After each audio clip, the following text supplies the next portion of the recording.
Good evening. Welcome to Regal Unlimited LinkedIn Live series, episode 10. And today we have Mr. Subash CV Subash, who is the founder and CEO of Regal Unlimited.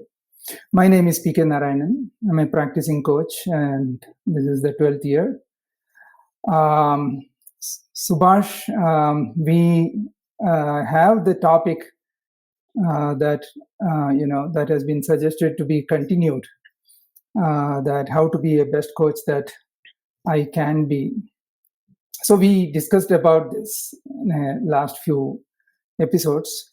But what are your thoughts to begin the conversation on how to be the best coach that I can be and what it means to you?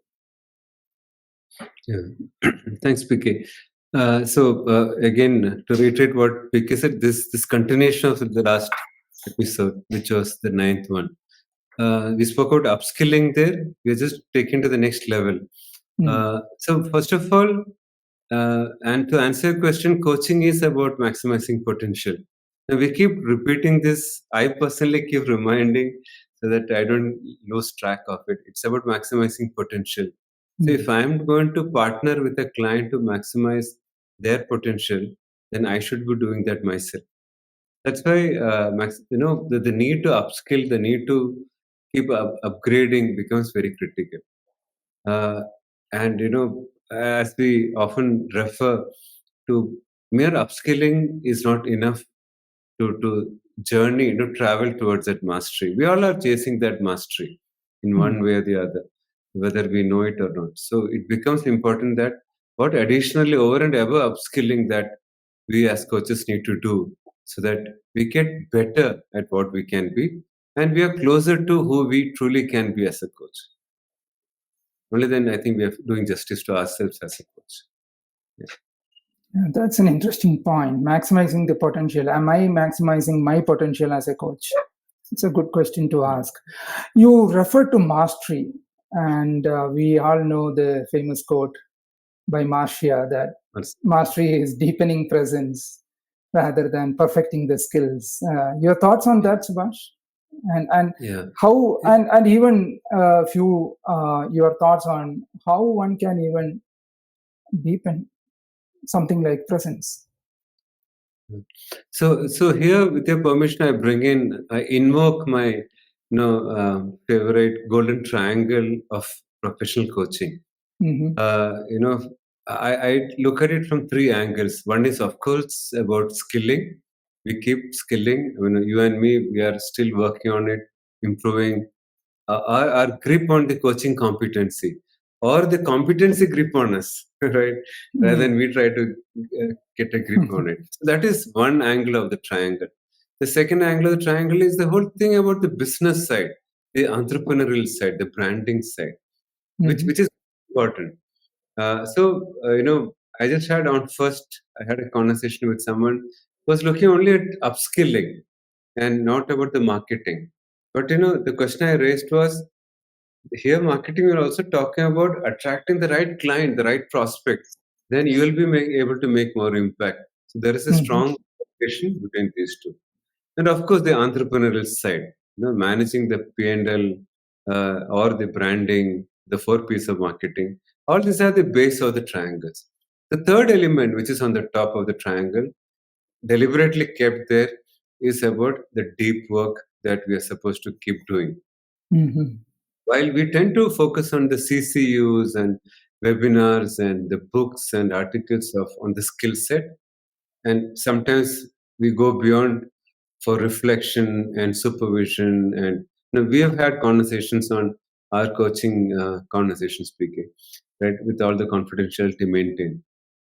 Plus, we also add some elements of business, usually at a lower level, right? Lower focus. But the true mastery is when all these three are matched and we operate truly at the confluence of all the three. You can't ignore upskilling ever, nor can you ignore the business and marketing side or the entrepreneurial side, even if you're an internal coach. But then, also the deep work. So for me, to summarize, it's at the confluence of all these three that that actually enables us to operate from our full potential as a coach. That is interesting, the triangle concept, So getting the process right and then get the business commercially successful Yes, and then parallelly do the deep work.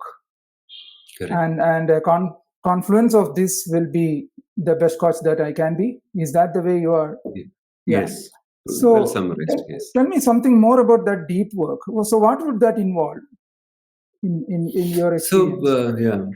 this is my favorite, BK. Thanks for the question. So, while we all generally understand the two triangles of the business and the competency or the skill, Mhm. uh, and there are a lot of commonalities there. Between you work with CEOs and SMEs and the CEOs, right? You're a CEO coach. I work with primarily CXOs. Uh, but there are still a lot of common things about us, right? On both areas of the way we coach, perhaps, and also the way we do the marketing bit. But Mhm. I think on top, it is very individual. So, for example, I Mhm. can give my personal example is, the yoga that I practice is never about asana. It is about, deepening that presence, getting the grip on my it's ashtanga yoga, to put it simply. So for me, that is the deepening my presence.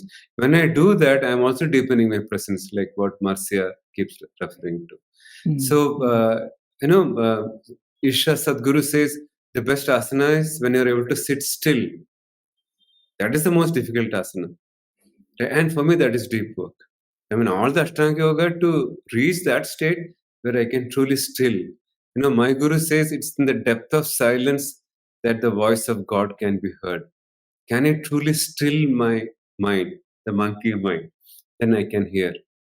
And how does it translate to a professional coach like you and me? And this could be a question that can come up from the listeners. So now this is an example that I keep referring to in our coach training. So when the client speaks, we give pause. The client may still continue. We still give pause. We are listening there. Then the question comes to us as coaches. We don't think what to ask. For me, that is the effect of the deep work. A question comes to me that surprises me in that moment. For me, that is tapping into that deep work. And for me, PK, that is embodying coaching mindset that CC2, which Ah. ICF refers Mm. to as, in a way, they also talk about tapping into intuition. So you can listen to that. For me, intuition is listening to the higher consciousness or God or whatever term that you use. That can only happen from that stillness of the mind. And that's why the deep work is very critical and it differs. You're a musician. For you, it could be when you sit with singing and playing harmonium, Mm. perhaps Mm. just knowing you well. That could be, yeah. Getting into that flow state, what would it help us to get into flow state as a coach differs from person to person. That is deep work. Mm.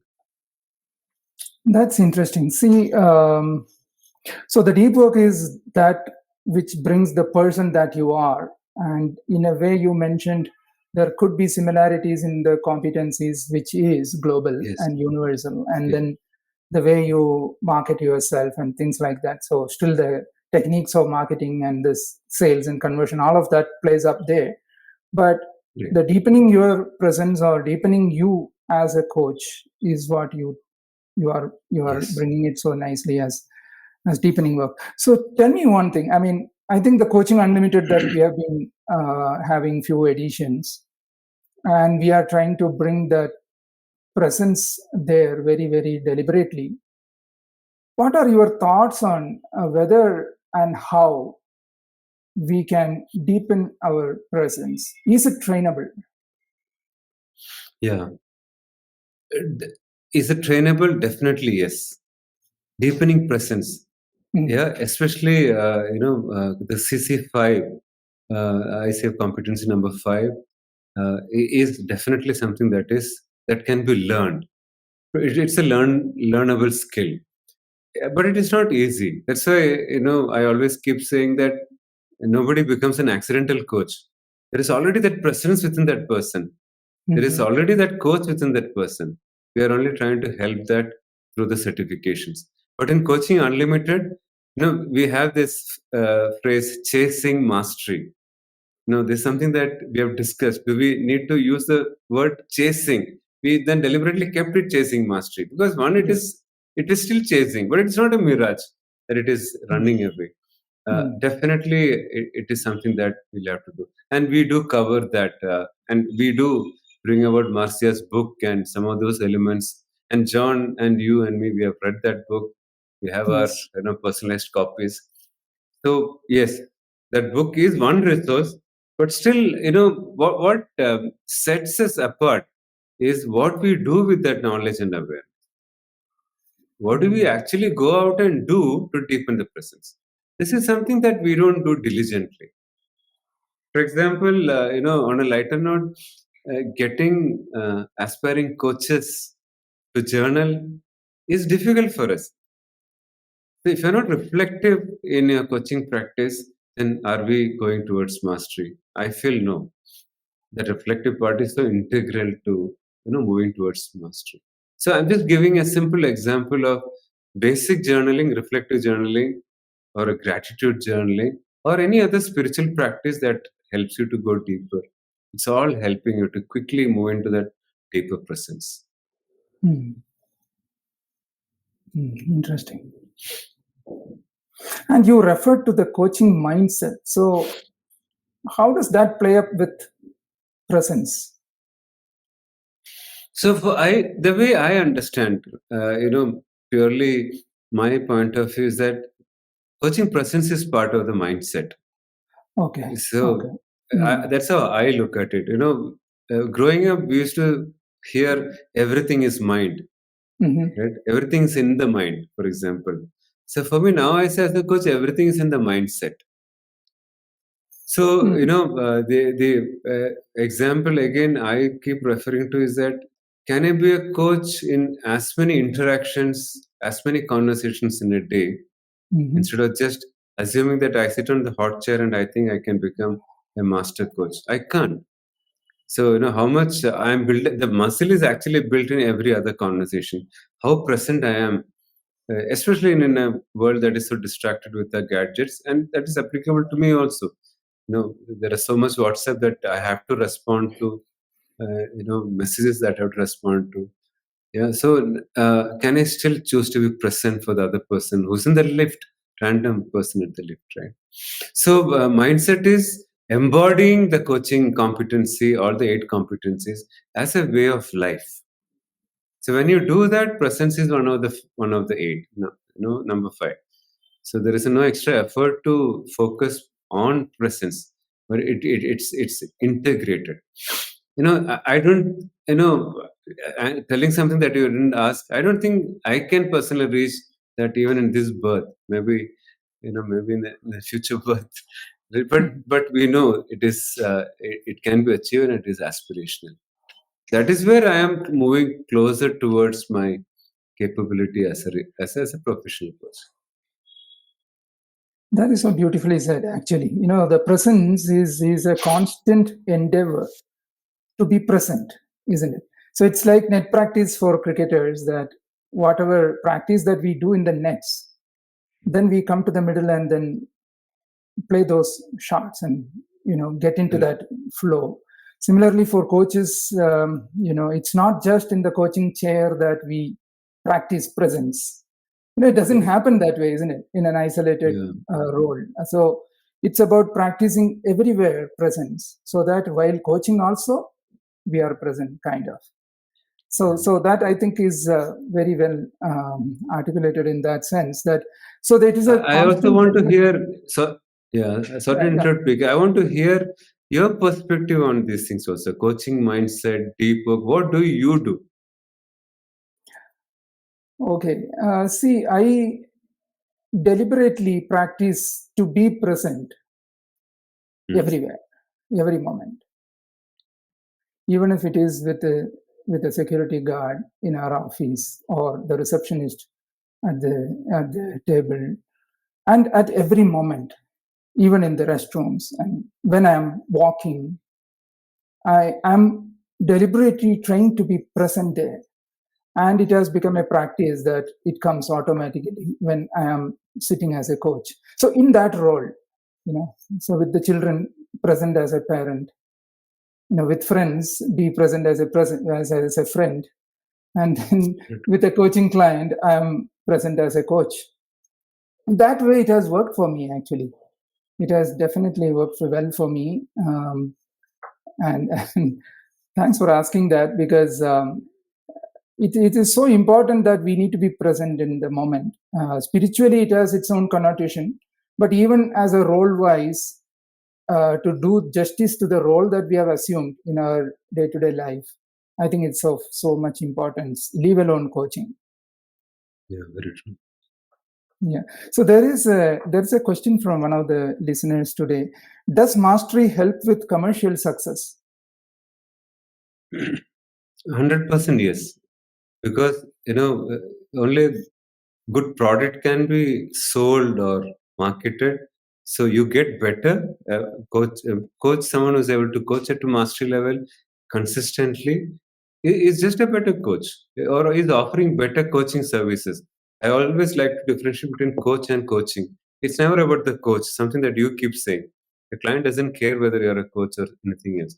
It's about the experience. So Mm, naturally, it deepens the experience for the client.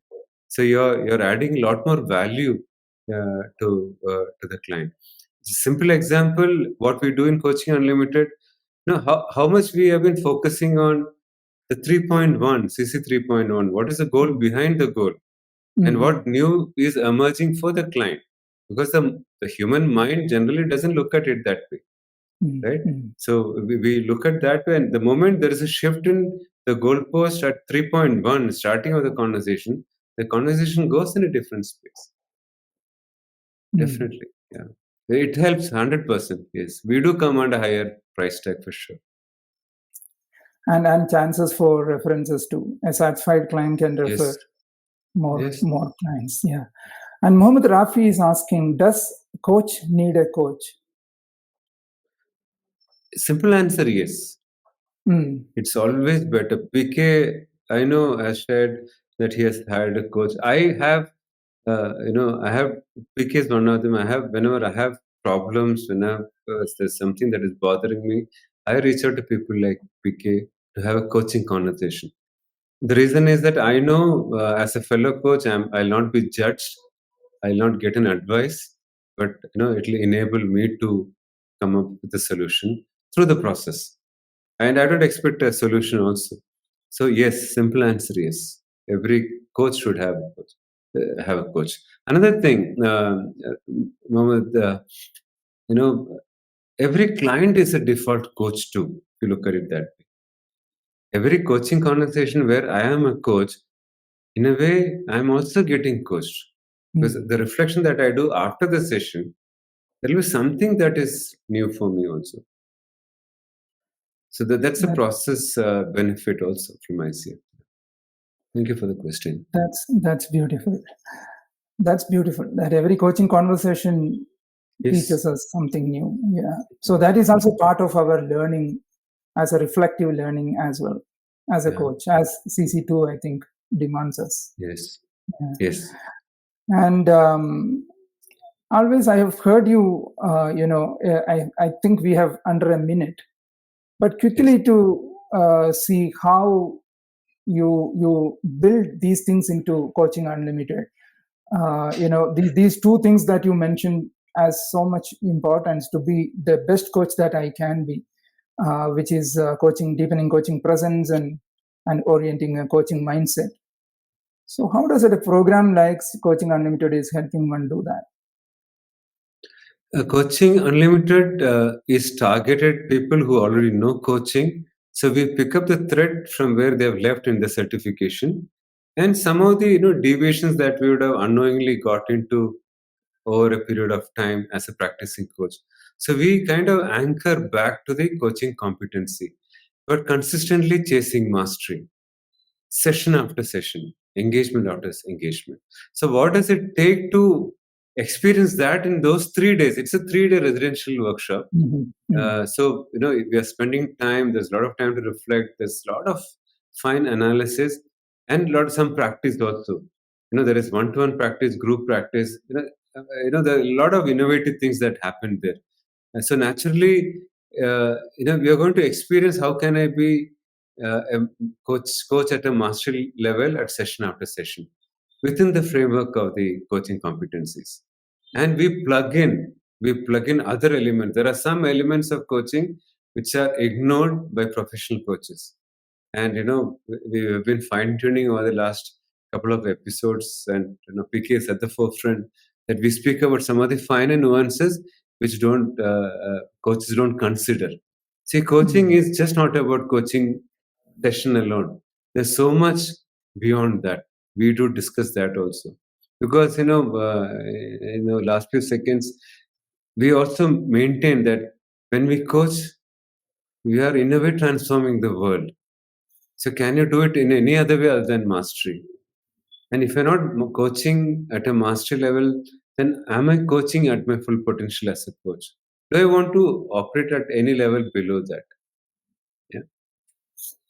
Amazing ways of very insightful in terms of how to bring ourselves as a best coach that I can be before each of the clients and each of the sessions. I think that can be quite an aspirational goal for any coach. Yeah. Thank you, Subash. There is a question from Mohammed. Some other time, Mohammed. My stories can wait. Thank you for joining. Yeah, thank you, Mohammed, for that. We will try to answer that in the future editions. We are on top of the time, so thank you very much, Subash, for, as usual, insightful session, and looking forward for more opportunities to deepen the presence and orienting our coaching mindset to become the best coach that I can be. Yeah. Yes. Thank you, Subash. Thank you very much. Last few seconds, speaking with your permission. Yeah. Sure. Next edition of Coaching Unlimited is on the last weekend of Feb, 23 to 25. The batch is more than half full. We have not even started the sales process that way. We have got some of our friends joining us already. So, coaches interested, reach out to us. Yeah. Thank you for joining. Sure. I think the Regal Unlimited website will have more details. Yes. Yeah. And how do one get the details about? Just search for Coaching Unlimited. The results Google throws up our results. It takes you to the website. You can, there's a link to go to the WhatsApp, or just drop a line at info@Regal Unlimited. Both are given there. Or Anirudh, ANARUD, Anirudh at Regal Unlimited. And Anirudh will get back promptly. Thank you, Subash. Thank you for sharing your wealth of knowledge with us. Thanks, Vivek. And have a great time, viewers. We'll catch up next week, same time, 9 o'clock next Thursday. Until then, thank you. Bye. Yeah. Bye, everyone. Bye, PK. Bye. Thank you.